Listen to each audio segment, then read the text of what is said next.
If the world ran low of oil tomorrow, what would happen to Saudi Arabia economy? So today we explore why Saudi Arabia is trying to shift its economy focus and where the country is heading in the future. So before we get into the economy, let's get to know Saudi Arabia a bit. It's in the Middle East, bordered by the Red Sea and Persian Gulf, with about 36 million people. It's the fifth largest country in Asia. The capital is Riyadh, but the Mecca probably the most famous spot. It is the heart of Islam. About 95% of the country is desert, but don't think it's just the sand. Underneath their oil, making them the top global producer for years. Saudi Arabia is the largest economy in the Middle East and a member of the G20, a group of the world's biggest economies. In 2023, its gross domestic product or GDP was around $1.1 trillion, making it one of the top 20 economies in the world. The country's economy has traditionally been oil dependent, with around 42% of its GDP and 62% government revenue coming from oil exports. Saudi Arabia had the second largest proven oil reserves in the world and is the biggest exporter of crude oil. The country is home to Saudi Aramco, the most valuable oil company globally. Oil revenue has helped Saudi Arabia develop infrastructure, education, and public services. However, relying too much on oil has risks. If global oil prices fall, the economy can slow down. For example, during the COVID-19 pandemic in 2020, oil prices crashed, and Saudi Arabia faces economic difficulties. To reduce independence on oil, Saudi Arabia launched Vision 2030, a plan to diversify the economy by investing in other industries like tourism, technology, and finance. The government is developing major projects such as NEOM, a $500 billion futuristic city focused on innovation and sustainability, and the Red Sea project, a luxury tourism destination. The Saudi Public Investment Fund (PIF) is also playing a key role by investing in international businesses and startups. As part of this diversification, industries such as tourism, finance, and renewable energy are growing rapidly. Saudi Arabia is opening up to international visitors with new visa programs, while Riyadh aims to become a major financial hub. The country is also investing heavily in solar and wind energy, preparing for a future where it is less reliant on oil.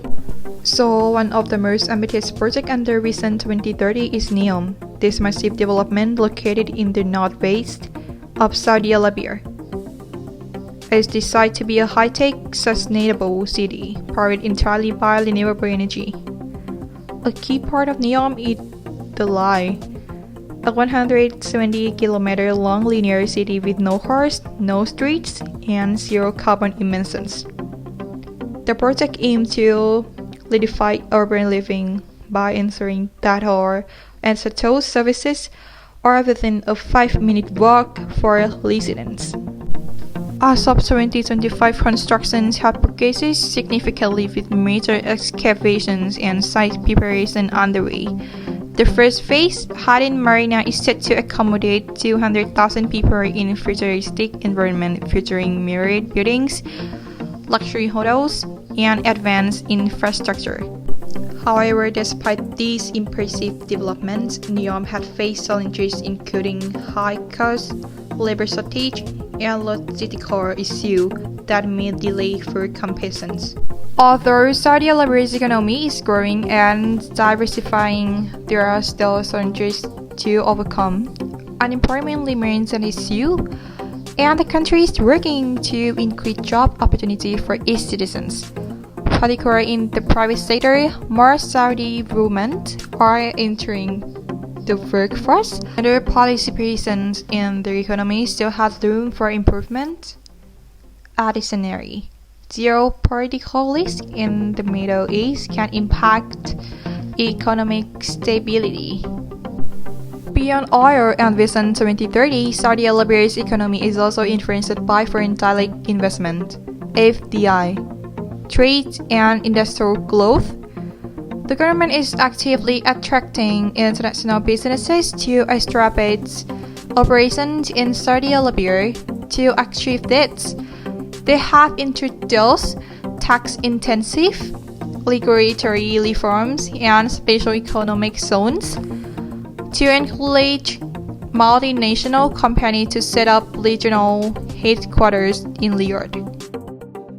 Additionally, Saudi Arabia is a major player in global trade, not only for oil but also in petrochemicals, minerals, and manufacturing.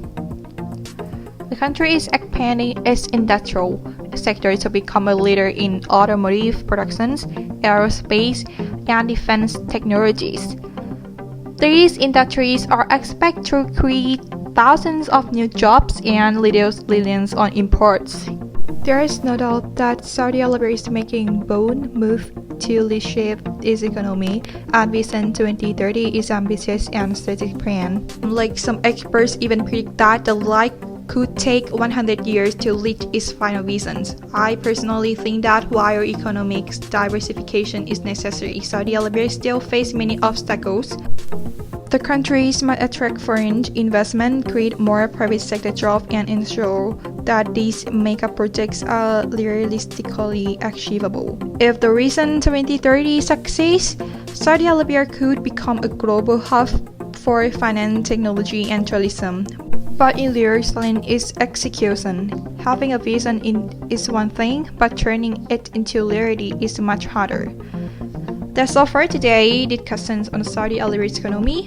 What do you think? Can Saudi Arabia successfully move beyond on oil, or will it always rely on its massive oil reserves? Let me know in the comments.